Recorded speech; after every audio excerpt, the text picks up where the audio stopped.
1. Context. There's a lot. At the time, I was a 19-year-old female, and my best friend Annie, also the same age, had been with her boyfriend Jacob for about 3.5 years.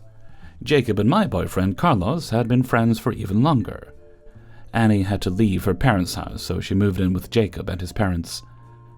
We both had a mutual friend, a 25-year-old male, Aaron, that we worked with, and both hung out with a lot because he enjoyed going out to do things, and Annie and I both had pretty boring lives. For a while, Jacob worked with us, but he had found a different job that paid more, so he had been gone for a couple of months when this situation started. Annie started getting really popular where we worked, and a lot of guys started liking her because of her charm and fun personality. Annie was also a little more touchy with Carlos than I would have liked, and that caused a bit of a rift between us, because there was a lot of jealousy building up. Carlos had a crush on her for a couple of years before we got together in high school, so there was a reason I was nervous, even though I trust my boyfriend more than anything. I swallowed my pride, though, and spoke to them both politely about it. They responded well, and things seemed okay for a while.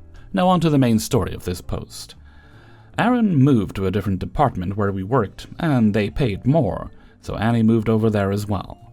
They started hanging out more alone, and we had all started drinking and partying more than we had before.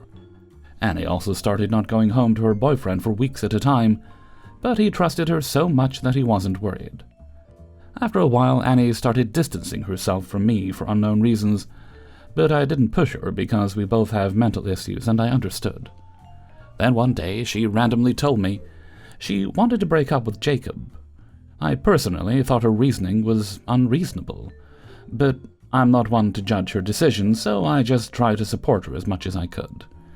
Later that same day, I saw hickeys on our Aaron's neck, and I'll admit I already had some suspicions, so I questioned him, and he didn't give me a straight answer.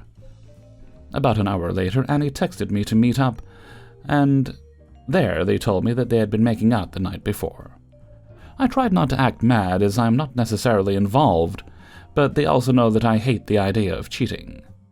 It is the most disrespectful thing to do to someone, in my opinion. She told me that she had been drunk, so I told her that the best thing she could do was break it off with Jacob that night after work. The next day I asked her, and she told me that she tried, but she had told him it was for mental health reasons, and he said they shouldn't break up, and he can help her find resources to get better. She dropped it after that. This is when I get mad and decide to do something that I genuinely do regret now, mostly because of my I want to make her feel terrible about this mindset. I told quite a few people, those who knew them and those who didn't. Keep in mind her boyfriend used to work there, so everyone I told had known him. I thought, if her boyfriend has to go through this, she has to feel some pain and embarrassment too. I told people to spread it around so it would inevitably get back to them. And I made sure to give them all the nitty-gritty details that said how bad it was, i.e., how she was basically living with Aaron now, drinking and smoking much more than she was telling Jacob about. He was uncomfortable about the amount she was already telling him about, violating his very lenient trust, knowing she was hanging out with Aaron, etc. I didn't leave out any details, and others agreed the situation was ridiculous. Then I took it a step further. She hadn't been at Jacob's house since trying to break up with him, so I had Carlos tell him a couple of nights later, after Annie's chance had passed. He absolutely blew up at her. They broke up, and his parents had to go get his car from her. She used his car, because she was drunk when he had confronted her. She obviously knew I had played a part in telling him, so she texted me the next day. She ended up thanking me because she didn't have the courage to do it, but she still didn't know I had been telling people. Things spread fast at our place of work, so obviously someone said something to them soon after. They suddenly had no friends that didn't bring up their situation constantly, and they became very closed off from their co-workers. It's been like 10 months now, and they have a baby, and they were fired a while ago for stealing. I am still unsettled that she's 19 with a 25, maybe 26-year-old dude.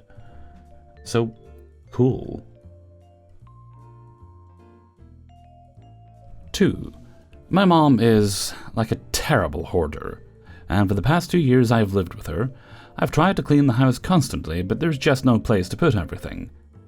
And seeing as I have OCD diagnosed, I swear I'm not one of those people, it's been really fucking emotionally stressful for me, like to the point it's contributed to me trying to end my life before, back when I was 14, and she doesn't care. This woman, when I first told her I was suicidal over the mess, legitimately said, "Well, if you care about the mess so much, you can make sure you don't get blood on the floor when you off yourself."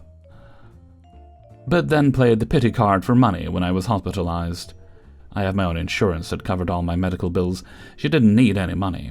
And then yesterday, we got into a huge argument about the house being filthy, and she brought up some of my past trauma for no reason. And then said that she was just as much a victim and the house being dirty affected her just as much, if not more, than me. And she just kept going while I bawled from the awful shit she was saying. Then she told me to get out because she needed a nap, not to hear me bitch and whine at her. So, I let her take that nap. And while she did, I did her a favor and unvictimized her by throwing away the huge piles of hoarded clothes, wrappers, and bottles, broken glass, boxes she'd saved for 3+ years in case she needed to do a return, broken remotes, etc. After a lovely 5 hours straight of filling up trash bags, I finally stopped to eat and go to bed. But I got the living room almost completely clean. This morning has been amazing. Having a clean room and watching her be all pissy without being able to admit she's mad, I threw her stuff away, because then she'd have to admit she's been falsely telling everyone she knows that I hoard, despite everybody knowing it's BS, because it's things I'd never buy or use, and that she's a clean freak. Even her boyfriend and ex thinks it's hilarious, and keep cracking jokes about how she's gonna be the next thing in the trash bag. Genuinely, though, this is the best I've felt in a while. I love stuff being clean. Just a quick edit. All of these things have been mentioned to mandated reporters before. If I was removed from my mom's house, I'd be placed back with my father, who legitimately borderline tortured me, and had all his CPS cases magically dropped, and honestly, I don't want to lose my friends. I appreciate the concern, but please don't suggest reporting her. A little later, we sat down and had a small conversation about everything. I explained that I don't look down at her, and that I don't expect her to do a ton since she works all the time, and that my frustration is more aimed at her just dismissing everything I do, and her exes being slobs. I also told her it's not about her not cleaning, it's about making such a mess and hoarding in the first place. We talked a lot, and I told her I'd try to help her decide what's really necessary to buy, if she is willing to accept that help. We then chilled together watching true crime for a while, and talked about Bath & Body Works wallflowers. We discovered there was a sale and ordered more to celebrate a freshly cleaned living room. Things are okay right now, and hopefully, once some of her excess stuff is cleared out, her own mental health will improve too. No one likes living in a mess. 3. This is a story of PettyRevenge, but it rather landed in my lap instead of me planning it, but it could not have worked out better. In late 2006, I filed for a divorce against my ex. He was verbally, emotionally, and physically abusive to me. I finally pulled the plug when he took my 2 sons on vacation, and the oldest son, not his child, 7 at the time, came home with a giant bruise on his face, where he had been slapped by my ex. I was not able to attend the vacation due to work commitments. My youngest son, too, was his child, and he put me through a very long and expensive custody battle. He was a wretched, angry, vengeful man, and he did everything in his power to bully me throughout the trial, from spreading lies to hiring private investigators to follow me 24/7. His lawyer was as bad as he was, a bulldog bitch, Mrs. Z, who also manufactured lies about me and even about my oldest son in the courtroom. I was astonished that a lawyer would stoop so low to win a case. For example, regarding the above-mentioned vacation slap, she submitted photos to the judge of the day after, showing the non-bruised side of my son's face only, and posited that I made the entire thing up.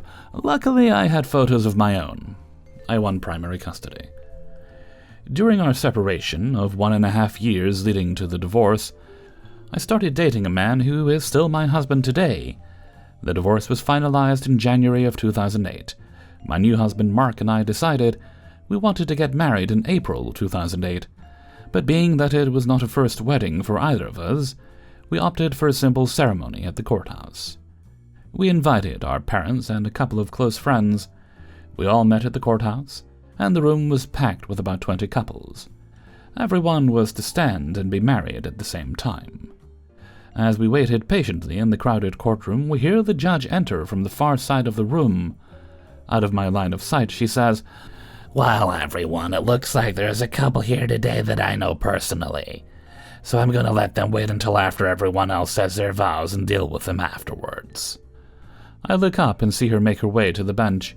It was my ex's lawyer, Mrs. Z. Evidently, she was also moonlighting as a magistrate judge. I had no idea. She looked over at me and Mark with a look like she had smelled something foul, and we burst out laughing. It was all we could do to remain quiet throughout her marrying the rest of the crowd. When the other couples were hitched, they all filed out of the courtroom and she approached Mark and I. She looked me up and down and grimaced and said, "I'm more than willing to get you another judge to perform your ceremony, since we appear to have a conflict of interest." She clearly wanted nothing to do with our happy union.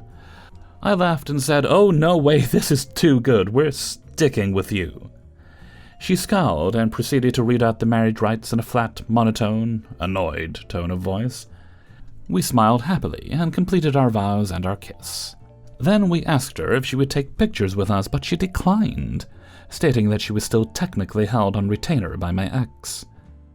On the way home, we texted my ex and asked him to thank his lawyer for a lovely ceremony. He fired her the next day. I assume that was because she lost him the custody case, but I'm sure her marrying us didn't help matters. 4. When I was young and dumb, I married a sponge. 8 years and 1 divorce later, I was left with a lot of Sponge's debt. I made arrangements with all of the debt creditors and all of the collection agencies but one. These arrangements would have allowed me to pay off all the debt within 1 year. Now, an interesting thing is that within my municipality there are 2 electric companies. Which one you get depends on which part of the city or county you live in. So I called the last collection agency. I was collecting on the electric bills where I had lived with my ex. At that time, I was living in the other company's district. The amount due at this point was $180, not a small amount. This was the late 80s, but not a huge one. I was connected to the guy handling my account, and I told him I could pay it off at $45 a month over 4 months. He responded by accusing me of lying about my name to get electrical service. He must have been new here, but anyway, what if I had been living with a friend? So I hung up and called back, asking to speak to his supervisor. I explained what had happened, stating that I would not speak to someone who had impugned my honesty through ignorance. The supervisor assigned me a new agent, who eventually called me. I explained to the new dude that I could pay the debt off at $45 a month over 4 months, or even $50 a month for 4 months. The new agent was very polite, but told me that he could accept no less than $90 a month for 2 months. Now, I was poised on the knife's edge financially.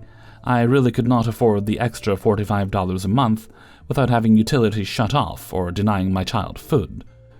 Was already denying myself food. So I saw a lawyer and then awaited the inevitable.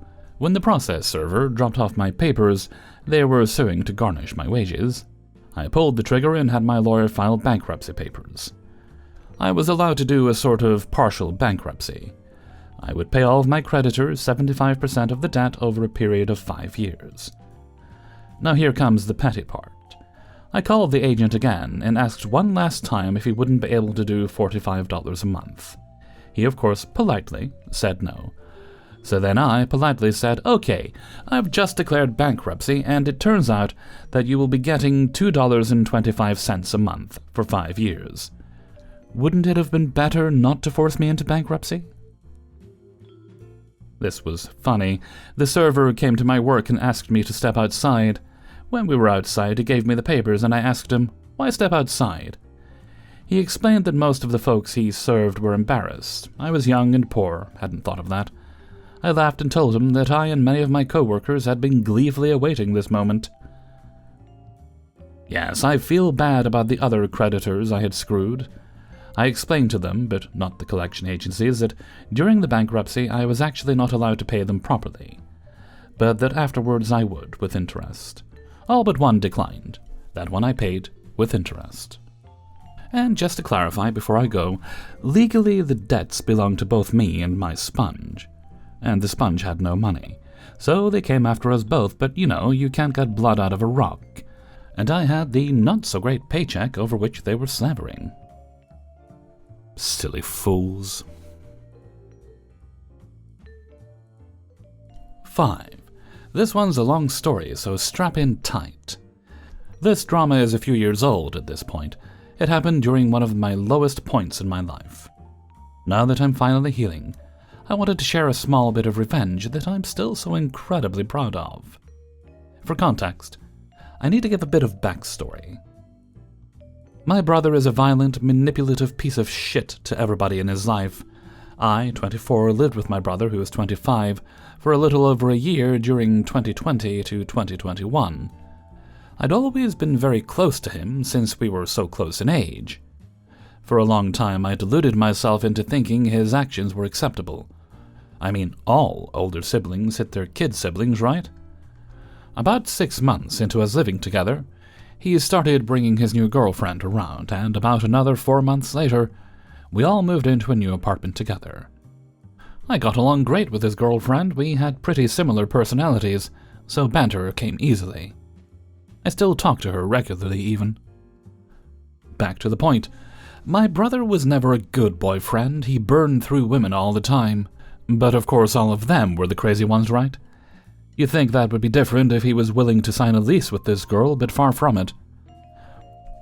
They fought all the time, to the point that I would just leave the apartment to go on a walk with my dog for a few hours any time I could feel the tension about to boil over.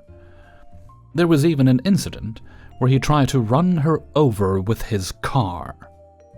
Eventually they broke up, and he forced her out of the apartment somehow, despite her being on the lease. This was fine, I guess. Bummer that I almost lost a friend because he threw a tantrum any time she showed up to get some of her things, or even just to visit. It wasn't much longer until we got new neighbors, 2 18-year-old girls and a couple of guys around 21. My brother made fast friends with them. Only problem, these 4 were homophobic, transphobic, racist, and Trumpers. For context, I'm pan, and I don't make that a secret. For almost the entire time that we lived together, I had a dumb joke painting of a TikTok quote I made hanging in the living room. One day I noticed it was suddenly sitting on my desk when I got home from work. Whatever, maybe the command strip wore out, so I hung it back in its place. The next day I got home and lo and behold, the painting is back on my desk. I walked out to the living room to find him and our new neighbors drinking and engaging in unsavory conversation. I asked him, "What's up with the painting?" Instead of my brother answering, I heard from one of the girls something along the lines of, "Some people don't want to have all that gay shit shoved in their face." Immediately I asked her to leave, because I won't go back in the closet, not for anyone. She refused, so I got a little mad. Might have called her a bitch. If I didn't, I should have. After the 3rd time asking her to leave, my brother started claiming that he just doesn't like the painting, that he's never had a problem with for a year and a half. Things rapidly escalated. Without getting into too much detail so I don't bum people out before the good part of the story, he assaulted me. By the end of the next hour, I had a broken nose and 2 massive breaks in my eye socket. He got a small bruise on the back of the head from a flimsy curtain rod I attempted to defend myself with. The cops were called, of course, and somehow, despite the obvious physical indicators of who's the bad guy, I was the one who ended up in jail that night because I used a weapon, the flimsy curtain rod. My mom picked me up in the morning and took some of my things and my dog from the apartment. I've been living with her since. Okay, here comes the part about the revenge. I was using my mom's phone for something about a week later, and saw a text from my brother about his plans to throw a party in his apartment for his birthday. I was enraged. How dare he act like he didn't just lose the one person who stuck by him, despite his abhorrent actions for years. So I devised a simple but effective plan. I called up his ex, who was still living in the same city, and asked for her to swing by the apartment complex to see if he was doing what I suspected, serving alcohol to minors. Remember that 2 of the teenagers were under 21. She was more than happy to oblige after his abuse, manipulation, and sexual assault. The night came and we kept in contact, and she confirmed that a fuck ton of people were there, including the 2 underage girls. So we enacted phase 2, she called the police. I had to mostly stay out of it due to the protection order the city put against me while my case was being settled. Normally, I detest calling the police on a party, but goddammit I was angry. Still am. By the end of the night, he was facing charges for serving, I think, 5 underage people. He was facing a fine he couldn't afford to pay, and eviction due to the multiple incidents involving police. Personally, I don't think I went far enough. I'm still no contact with my brother, and am still battling PTSD from the night. Hopefully this act of catharsis helps me heal some more. Hey everybody, Hellfreezer here, and thank you very much for listening to Revenge is Ice Cream, episode 302. And thank you very much to everybody who allowed me to use their stories in this video. Before you go, please do boop the like button. Thank you kindly. And if you'd like to get the videos a little bit early, then you can support me through my Patreon, which is linked in the description. A couple of $1 dues a month certainly helps keep things running around here. You don't have to, but I appreciate it. You can also get yourself some Hellfreezer merchandise, and you can also make donations during streams and videos like this one. Again, you don't have to, but it does help. Alright, let's see. No other business. I know we've got some birthday shoutouts in October, but I don't think there's any right now. So let's move right along to Hellfreezer's question of the day. And today's question is, what is your favorite biscuit that you had as a kid that you still love as an adult? One of my favorites, I used to get these, it's like a pink wafer. It's just basically a wafer with a kind of like, I think it's like a vanilla flavored filling, but they're pink. I loved them as a kid. I love them as an adult. Although as an adult, I'm very mature, of course, so I've branched out into other colors of wafer. Let me know what you think in a comment below. And with that, I'm going to head off for now. So until next time, thank you very much for listening, and take very good care of yourself.